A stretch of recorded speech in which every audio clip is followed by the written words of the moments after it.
सभी को जय मसीह की। आज हम उत्पत्ति का चैप्टर जो 10 है वो हम रीड करेंगे पंजाबी में और हिंदी में इसकी एक्सप्लेनेशन करेंगे ताकि जो हिंदी पंजाबी वालों दोनों को समझ आए। और आपको सभी चैप्टर 1 से लेकर सभी चैप्टर्स की वीडियो हमारे चैनल पर मिल जाएंगी। और आज हम उत्पत्ति का चैप्टर 10 को हम पढ़ेंगे और मेरा पूरा विश्वास है कि जो जन इस वीडियो को देखेगा वो ब्लेस होगा, आशीषित होगा प्रभु यीशु मसीह के नाम में। आमीन आमीन। ਨੂਹ ਦਾ ਵੰਸ਼। ਨੂਹ ਦੇ 3 ਪੁੱਤਰ ਸ਼ੇਮ, ਹਾਮ ਅਤੇ ਯਾਫਤ ਦੇ ਵੰਸ਼ ਦਾ ਲੇਖਾ ਇਸ ਤਰ੍ਹਾਂ ਨਾਲ ਹੈ ਜੋ ਹੜ੍ਹ ਦੇ ਪਿੱਛੋਂ ਪੈਦਾ ਹੋਇਆ। ਯਾਫਤ ਦੇ ਪੁੱਤਰਾਂ ਦੇ ਇਹ ਨਾਂ ਸਨ: ਗੋਮੋਰ, ਮਾਗੋਗ, ਮਦਈ, ਜਾਵਾਨ, ਤੁਗਲ, ਮਸ਼ਕ ਅਤੇ ਤਿਰਾਮ। ਗੋਮਰ ਦੇ ਅੱਗੇ ਪੁੱਤਰਾਂ ਦੇ ਇਹ ਨਾਂ ਸਨ: ਅਸ਼ਕਨਜ, ਰੀਫਤ ਅਤੇ ਤੋਫਰਮਾ।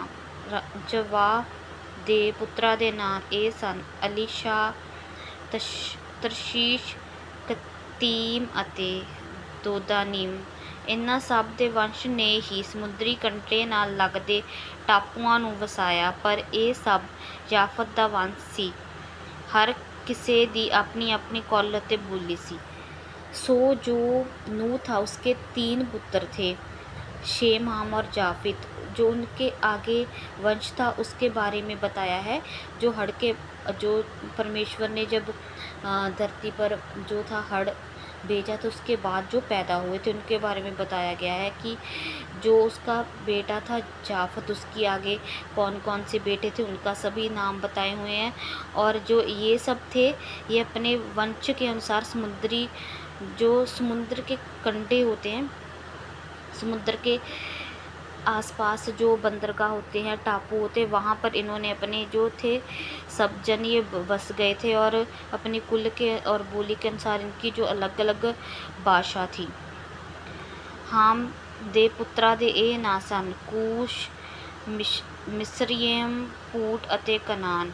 ਕੂਸ਼ ਦੇ ਪੁੱਤਰਾਂ ਦੇ ਇਹ ਨਾਂ ਸਨ: ਸ਼ਥਾ, ਹਲਵਈ, ਸਪਤਾ, ਰਮਾ ਅਤੇ ਸਪਕਤਾ। ਰਮਾ ਦੇ ਪੁੱਤਰਾਂ ਦੇ ਇਹ ਨਾਂ ਸਬਾ ਅਤੇ ਦਨਾਨ ਸਨ। ਕੂਸ਼ ਦੇ ਇਹ ਇੱਕ ਪੁੱਤਰ ਦਾ ਨਾਮ ਨਿਮਰੋਦ ਸੀ ਜੋ ਸਭ ਤੋਂ ਪਹਿਲਾਂ ਸੰਸਾਰ ਭਰ ਵਿੱਚ ਇੱਕ ਸੂਰਮੇ ਦੇ ਰੂਪ ਵਿੱਚ ਪ੍ਰਸਿੱਧ ਹੋਇਆ। ਉਹ ਪ੍ਰਭੂ ਦੀ ਕਿਰਪਾ ਨਾਲ ਇੱਕ ਵੱਡਾ ਸ਼ਿਕਾਰੀ ਸੀ। ਉਸ ਦੇ ਨਾਂ ਦੀ ਇਹ ਕਹਾਵਤ ਵੀ ਬਣੀ: ਨਮਰੋਦ ਵਾਂਗ ਤੂੰ ਇੱਕ ਬਹਾਦਰ ਸ਼ਿਕਾਰੀ ਬਣੇ।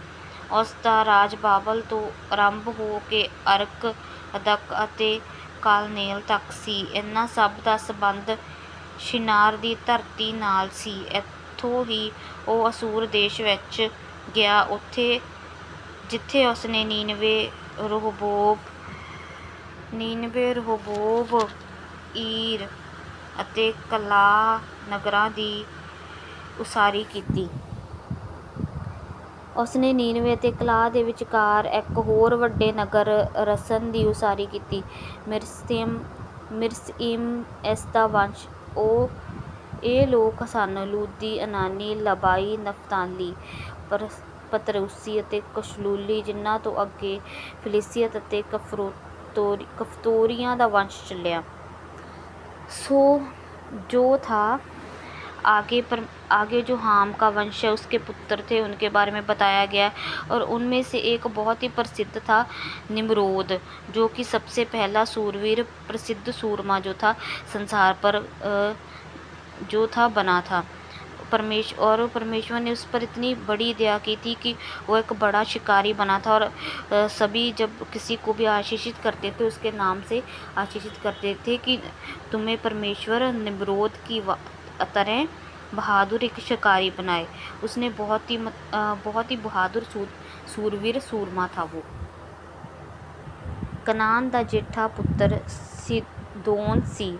ਉਸ ਦੇ ਬਾਕੀ ਪੁੱਤਰਾਂ ਦੇ ਇਹ ਨਾਮ ਸਨ: ਜੁਬਸੀ, ਅਮੋਰੀ, ਗਿਰਗਾਸੀ, ਹੱਵੀ, ਅਰਕੀ, ਸੀਨੀ, ਅਰਵਾਦੀ, ਸਾਮਰੀ ਅਤੇ ਹਮਾਤੀ। ਇਸ ਦੇ ਪਿੱਛੋਂ ਕਨਾਨ ਦੇ ਵੰਸ਼ ਦੇ ਲੋਕ ਕਈ ਦੇਸ਼ਾਂ ਵਿੱਚ ਫੈਲ ਗਏ। ਕਨਾਨੀਆਂ ਦੀ ਹੱਦਾਂ ਇੱਕ ਪਾਸੇ ਸਿਦੋਨ ਤੋਂ ਗਰਾਰ ਦੀ ਵੱਲ ਅਜ਼ਰ ਤੱਕ ਸਨ ਅਤੇ ਦੂਜੇ ਪਾਸੇ ਸਦੋਮ, ਅਮਰੋ, ਅਦਮਾ, ਸਬੋਇਮ ਅਤੇ ਲਾਸ਼ਾ ਤੱਕ ਸਨ। ਇਹ हेम ਦੇ ਪੁੱਤਰਾਂ ਦੇ वंश भाषा धरती ਅਤੇ कौमां सन। और एक जो था हाम का बेटा वो कनान था, उसके आगे वंश जो थे वो काफ़ी उसके आगे वंश के नाम थे जो इसमें बताए गए हैं। और यही वो कनान था जिसकी धरती परमेश्वर ने अपने लोगों को दी थी, क्योंकि हाम जो था वो अपने पिता को नंगा देखने के कारण श्रापित हुआ था, और उसका बेटा आगे बेटा भी जो तो कनान था वो भी श्रापित हुआ था। और इन सब की धरती परमेश्वर ने जो थी वो इज़राइलियों को दी थी, कनान के पुत्रों की, जो जबूसी, अमोरी, गिरगासी, हव्वी, अर्की, सीनी, सारे सभी जो थे इनकी धरती परमेश्वर ने जो थी वो अपने लोगों इज़राइलियों को दी थी, क्योंकि ये श्रापित हुए थे। शेम जाफत दा वड्डा पुत्र भरा सी। शेम जाफत दा वड्डा भरा सी। ਉਹ ਏਬਰ ਦੇ ਸਾਰੇ ਵੰਸ਼ ਦਾ ਪਿਤਾ ਸੀ। ਉਸ ਦੇ ਪੁੱਤਰਾਂ ਦੇ ਇਹ ਨਾਂ ਸਨ ਏਲਮ, ਅਸੂਰ, ਅਰਪਕਯਸਦ, ਲੂਦ ਅਤੇ ਅਰਾਮ। ਅਰਾਮ ਦੇ ਪੁੱਤਰਾਂ ਦੇ ਇਹ ਨਾਂ ਸਨ ਊਸ, ਊਲ, ਗਰਤ ਅਤੇ ਮਸ।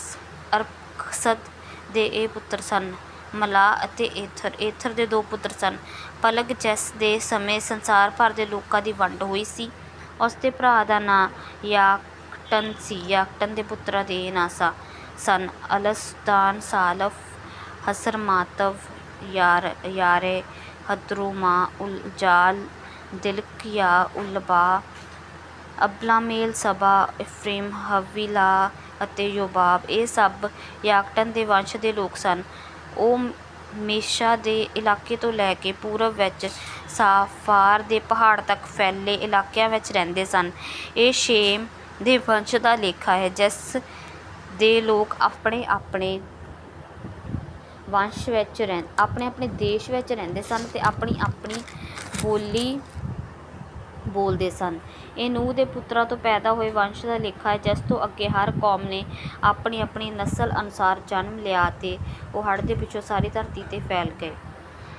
सो जो आगे जो शेम का भाई था याफत, उसके वंश के बारे में सब बताया गया है। और जो था ये सभी जो नूह का वंश था उसके पुत्रों का वंश था, जहाँ से कि सारी धरती के जो हर कौम थी अपनी नस्ल के अनुसार उन्होंने जन्म लिया था और सारी धरती के ऊपर वो फैल गए थे। ये सब जो एक हाम का बेटा था निम्रोद, पर हाम जो था वो श्रापित हो चुका था। परमेश्वर ने उसे श्रापित कर दिया था जब उसने अपने पिता को नंगा देखा था। फिर भी उसकी कौम से एक बहुत ही प्रसिद्ध जो सूरवीर था निम्रोद वो पैदा हुआ था। सो इस चैप्टर से हमें ये भी पता चलता है कि परमेश्वर किसी को भी जो है उसके पापों की सज़ा कई बार एकदम से नहीं देता, वो धैर्य करता है कि वो सुधरे। पर जब वो फिर बाद में जब वो सज़ा देता है तो वो इतनी देता है, जैसे फिर बाद में परमेश्वर ने जो कनान था उसकी सारी जो धरती थी वो अपने इज़राइलियों को दे दी थी। सो हर एक पाप से बचकर रहना है और परमेश्वर में चलना है।